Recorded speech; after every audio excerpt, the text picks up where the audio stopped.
Hello abakurikiye Amahoro Family Pano turabasuhuje muherereye hose kandi turabifuriza kugubwa neza. Turizera weekend yagenze neza nkuko byacu yagenze neza kandi nibyo duhora tubifuriza iteka. Yego, imbere yacu muri kuhabona umutumirwa yitwa Martin niyo nshuti. Reka turebe rero tumubaze ngo aragenzwa n'iki muri mugoroba, arazanwa n'iki, adufitiye iki, ikiri ku mutima w'uyu munsi n'iki.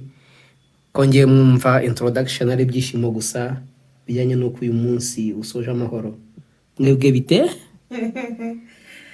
N'abandi buriya bimeze neza, nanjye bimeze neza, ndishimye kuko mu gihe turimo dusatira Saint Valentin ejo bundi kuri 14 z'ukwezi kwa kabiri mu mwaka nyine turimo, nzanye inkuru y'ibyishimo yo gushimira mu kiganiro duheruka. Kabonye mu Valentine? Mu Valentine. Ubwo ndi kwibaza nyine iyo nkuru y'ibyishimo wazate.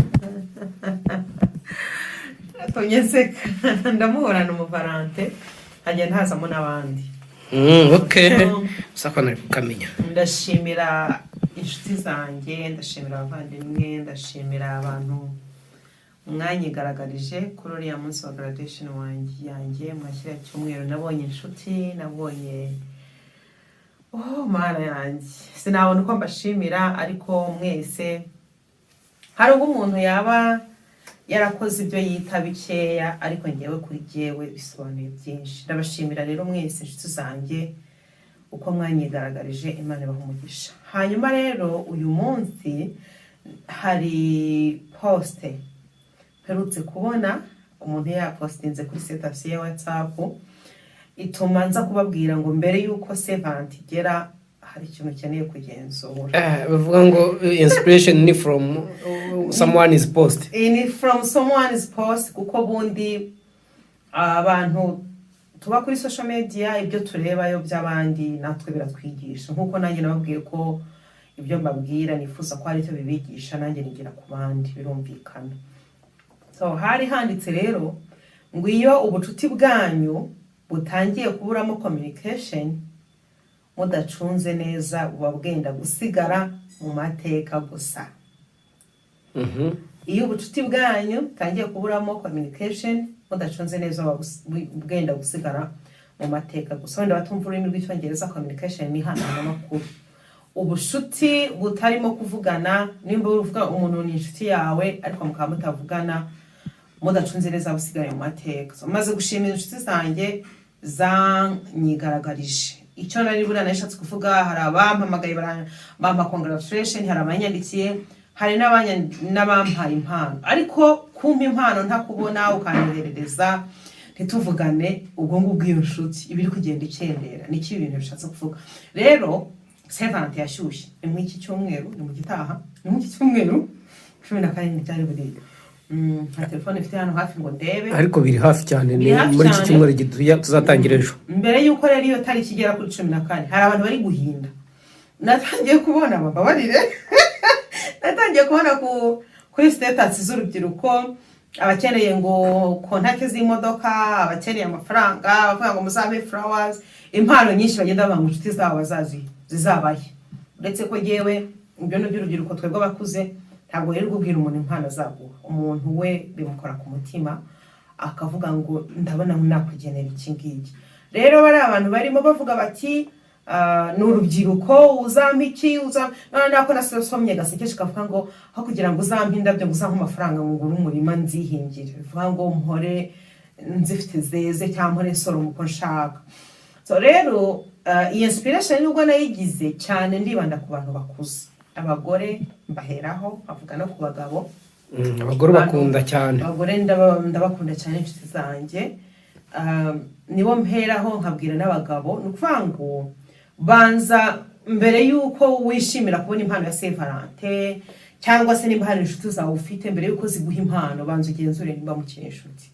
Kandi ngashaka no kubwira abantu baterwa ubwoba no gutakaza inshuti, ko inshuti iza mu buzima ifite igihe izamara.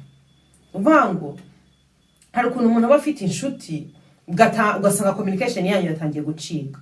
ni ukuri utarangaye ugasanga gusa umuntu wisanze mutagivugana, umuntu mwajyaga muhamagarana ukamuhamagara ukabona nta kwitabye, ejo ukongera nta kwitabye, cyangwa se ukamwandikira agasoma ntagusubize.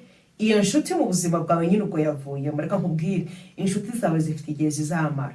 Nta nshuti navuga ngo ni forever, igihe cyose mu nshuti tugira hano mu isi, ahubwo igihe uri kumwe n'umuntu muri inshuti, menya ikintu akwiye kukumarira nawe icyo umumarira. Ushize naravuze ngo menya icyo mariye abandi aba ari cyo ukora, icyo abantu bagukeneyeho, icyo ubona ufite cy'umumaro aba ari cyo ukora, aba ari cyubaha. Rero reba mu nshuti ufite nimba communication irimo, nimba mukivugana, nimba imitima yonyine ikiri kumwe, ariko kandi nimba byanacitse bikaba bitagihari, witerwa impungenge nabyo, kuko hari n'igihe kigera umuntu akisanga inshuti zashize kandi yakwigenzura agasanga nta kosa afite. Ubwo igihe umubwiriza aba yarabivuze ngo hari igihe cyo kubiba n'igihe cyo gusarura, haba igihe cyo gucudika n'igihe cyo kudacudika, ukisanga nta nshuti ufite. Don't worry, wikumva ko kuba utakaje abantu biguteje impagarara, kuba abantu bagiye mutakiri kumwe biguteje impagarara. Buri gihe reka nkubwire, hari inshuti bajya bavuga ngo ni y'agahato. Inshuti y'agahato no umuvandimwe. Umuvandimwe wawe buriya murashwana, nta muntu yawunga abavandimwe. Abavandimwe barashwana, bamara gushwana ejo mu gitondo biva ngombwa ko iwanyu nimba muvukana habaye akantu gatuma mwese mugomba kuhahurira. Ese wahahinguka ngo nuko mufitanye ikibazo ngo ntari kumusuhuze, nyine muhita murenzaho mugahoberana, siko bigenda. Izo nshuti zironi z'agahato mugomba guhorana. Ariko izindi nshuti, gerageza ubanire neza inshuti zawe mbere yuko Sevanti igera, wenda ngo ubaze ngo niyihe mpano wampaye, niyihe mpano nguhaye, mubanze murebe ko ubushuti bugihari. Reka mbwira abantu bubatse ingo, hagati yawe y'umugore n'umugabo mwebwe mubana, mbese ubushuti buracyahari, muracyavugana? Cyangwa umugabo ahamagara umugore kumubwira ngo nibagiwe ikofi ngo yincungire neza, cyangwa umugore ahamagara umugabo ati nta makara abana nibishuye, urareba hari uwarwaye ngiye kwa muganga byagenze gutya na gutya na gutya na gutya. Kubera yuko nyine niyo communication bafite. Umwe ataha yajingije yarufigije, ndavuga urwagwa, abatanywa urwagwa banyweye ibyuma, abatanywa ibyuma banyweye ariko ndibuka amazina ndayibagiwe, ntayo mbonye hafi, cyangwa se no kunywa nuko nyine atashye nta kuvugana, araje afasha amafunguro, cyangwa se nta nayo hafashe, yaje yafashe araryamye, gusa nta communication. Reka mbabwire, nimba mubana mutavugana, mumenye ko ubwo bushuti kubana kwanyu mwamaze gutandukana. Abantu babana mukaba mutavugana, nta uvugisha undi, mubimenye mwaratandukanye. Rero mbere yuko Sevanti igera, mutagatifu buriya nyine Valentin uko babivuga, uzajya kubisoma mu bitabo by'abakatolika biziza abatagatifu birimo bivuga ngo mutagatifu, ngo ari mutagatifu rwangwa n'iki n'urukundo. Rero duhita tubizana twebwe tukabigira urukundo rwacu nyine runguru, ariko tunakunde n'Imana nayo tuyikunde. Mu byo dukora nusanga utagifite communication, urebe ngo aho mu kuba ntafite communication aho nta byaha ndimo ngo mbivemo, hanyuma mbona uko mbana n'abantu amahoro. Kuko nanone hari igihe abantu mudafitanye communication hari biri guterwa nawe, wowe ufite agasuzuguro, wowe bahamagara ntubitaba, cyangwa wowe warakajwe n'ubusa, wowe wumva udashobora gusubiza abantu kandi bakuvugishije.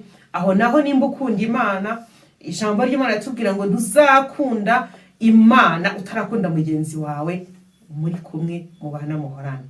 Ndagira ngo mubwire ngo rero genzura ko communication ihari, genzura ko ntagikeneye gukosora, genzura ko umuntu mubana muri kuvugana, genzura ko nta gitotsi kirimo, hanyuma nimba kirimo mugikemure mbere yuko muri Sevanti muhana indabyo. Ejo bundi hari umuntu twaganiriye ambwira ukuntu hari abantu baba bafitanye ibibazo, hanyuma mu kubikemura umwe akazinduka amupostinga bavuga ngo mayi byose kandi batigeze babiganiraho ngo babikemure. Ntabwo iyo communication yewe nyifana, nta nubwo nyemera. Abantu bakwiye kwicara bakavuga ku bintu bitagenda, bakabishakira umuti, bakabiha umurongo. Rero nicyo gikenewe, ntabwo hakenewe ko habaho kurenzaho gusa. Hari igihe ubana n'umuntu cyangwa inshuti yawe itaganira, itumva amakosa, itemera guhinduka, nyine ukarenzaho, ariko iyo ni yananiranye. Ntabwo dukwiye kubaho tubayeho mu buzima burenzaho. Ibyo byubihe gihe kingana iki iyo bimeze gutyo byo kurenzaho ubuzima bumeze gutyo, ubiha garanti ingana gutyo? Ibyo kurenza kurenza biterwa n'uburengereza kuko uraza gufata uruhande ufatwe. tekereza ari nk'umugabo wawe cyangwa umugore wawe nyine usanze ubundi reka mbabwire mu kubana abantu babiri babana ni nk'uko hari umwe iyo muhuye mugiye kubana n'ubwo abantu bibwira ngo muri fiançailles baramenyanye ntawe uguzi undi neza, umwe aba ari hano n'undi ari hano. Ahangaha ni side y'ibintu byanjye ngiye mfite n'uyu ni side y'ibintu byafite, so kugira ngo muhuze rero mugomba kuza mugahurira hano hagati 50-50 ukareka bimwe nawe akareka bimwe. Rero ibibazo ubana n'umugabo cyangwa umugore wananiwe kugira akantu areka, uvuga ngo yavuye aha nawe uva aha, muraza wowe ugeze muri 50 waraza ageze muri 45 araparika ku kandi arakareka, yanze kukareka rero urumva uratanga 55 kugira ngo mubane neza, wowe umusange muri side ye muhure. Rero uwo ngo nimba warabyakiye gatanuka kamuha muzabana forever. Ariko nimba ari ya nshuti yo mu buzima busanzwe ni bimwe nakubwiraga nyine, ntugatinye gutakaza inshuti zigende hazaza izindi. Reka mubwire buriya nzanabisoma nzahasoma menye ngo inshuti zimara igihe kingana iki, ntabwo mbizi kuri ubu sinabimenya, ariko ntugire ubwoba bw'uko iyo nshuti nimba ari wayihanganiye none ari muzo ushobora gutakaza ntugire ikibazo. Mu gihe bitaguturutseho emera kwitakaza, emera kwitakaza uzabona izindi. Inshuti ziriho, Imana yaremye abantu benshi cyane bariho cyane. Hariho abantu bagukeneye urukundo, ugenda urubereke bene babandi baruha agaciro, bene bandi babona ko reka nkubwire uberetse urukundo bakumva barishimye, ukabona bakweretse agaciro k'urukundo bahaye, ko hari n'uburwereka ukamwereka ubucuti, ariko ntabwo yarora rukeneye, ukabona ntacyo bimubwiye, ntiyapresiye, ntubone no ku maso ye hajeho basa akamwenya avuga ati shiti yanjye nkoze ku mutima. Burya reka mbabwire n'umuntu najya byuka akagucekinga kwase tuwaramutse umeze ute, iriya nshuti niyo umumaro. Wari ukwiye kumwohereza uri play umubwira ati yo urakoze cyane kuba umbashije ukomeza. Hari umuntu rero baza ati umeze ute, reka da ukabona nimba ari nko kuri WhatsApp ukabibona ko yabisomye ko yamugezeho, ariko akakwihorera. Imuka ubwo nyine uri kwihoma, uri kwihoma